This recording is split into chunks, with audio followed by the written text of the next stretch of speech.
झरिया विधानसभा को लेकर चुनावी लड़ाई तेज होती जा रही है। कांग्रेस उम्मीदवार विधायक पूर्णिमा नीरज सिंह ने नामांकन कर दिया है। भाजपा की ओर से उम्मीदवार बनाई गई रागिनी सिंह सोमवार को नामांकन करेंगी। सवाल किया जा रहा है कि सिंह मेंशन का राजनीतिक वर्चस्व 2024 में कायम रहेगा या रघुकुल का जलवा फिर चलेगा। क्या रागिनी सिंह पहली बार झरिया से विधायक बनेगी या उनकी देवरानी फिर चुनाव जीतेगी? धनबाद की झरिया सीट को लेकर परिवार के बीच लड़ाई कोई नई नहीं है। 2014 में भी दो चचेरे भाई आमने सामने थे।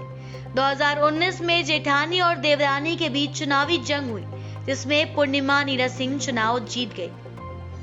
झरिया में इस बार भी चुनावी कुरुक्षेत्र फिर से सजने लगा है। झरिया से मौजूदा विधायक पूर्णिमा नीरज सिंह कांग्रेस से मैदान में है, तो बीजेपी से रागिनी सिंह चुनावी मैदान में उतरी है। वैसे तो पार्टी बदलकर कई उम्मीदवार झारखंड के अन्य सीटों पर आमने सामने हैं, लेकिन झरिया सीट पर एक ही परिवार की दो बहुओं के बीच चुनावी फाइट है। 2019 में भी पूर्णिमा नीरज सिंह और रागिनी सिंह के बीच चुनावी मुकाबला हुआ था, जिसमें पूर्णिमा नीरज सिंह चुनाव जीत गई थी। झरिया सीट पर सूरजदेव सिंह परिवार का दबदबा रहा है। 1977 से लेकर 1991 तक वो स्वयं झरिया के विधायक चुने गए। 2 बार उनकी पत्नी कुंती सिंह भी विधायक रही, तो एक बार उनके बेटे संजीव सिंह झरिया से विधायक चुने गए।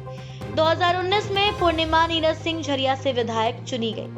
फिलहाल सिंह मेंशन की बागडोर रागिनी सिंह संभाल रही हैं, तो रघुकुल का प्रतिनिधित्व पूर्णिमा नीरज सिंह कर रही हैं। 1977 के बाद से अगर बात की जाए तो सूरजदेव सिंह झरिया विधानसभा से 4 बार विधायक रहे।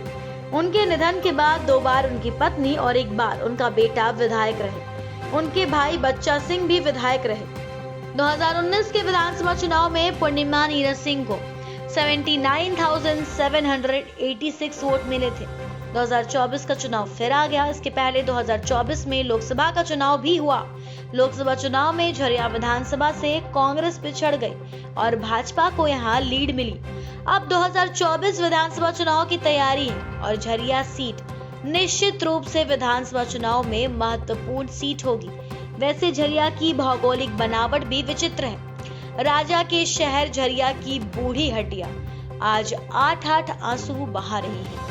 ये कहना गलत नहीं होगा कि झरिया की राजनीति कर कई लोग राज्य से लेकर केंद्र तक मंत्री बन गए, मुख्यमंत्री बन गए, लेकिन इसका लाभ झरिया की बूढ़ी हड्डियों को नहीं मिला।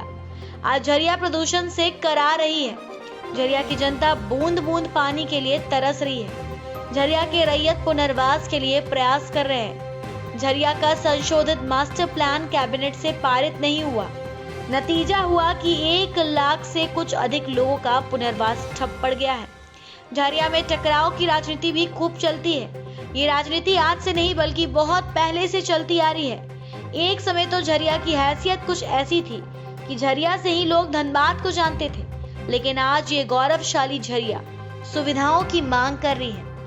धनबाद से ब्यूरो रिपोर्ट।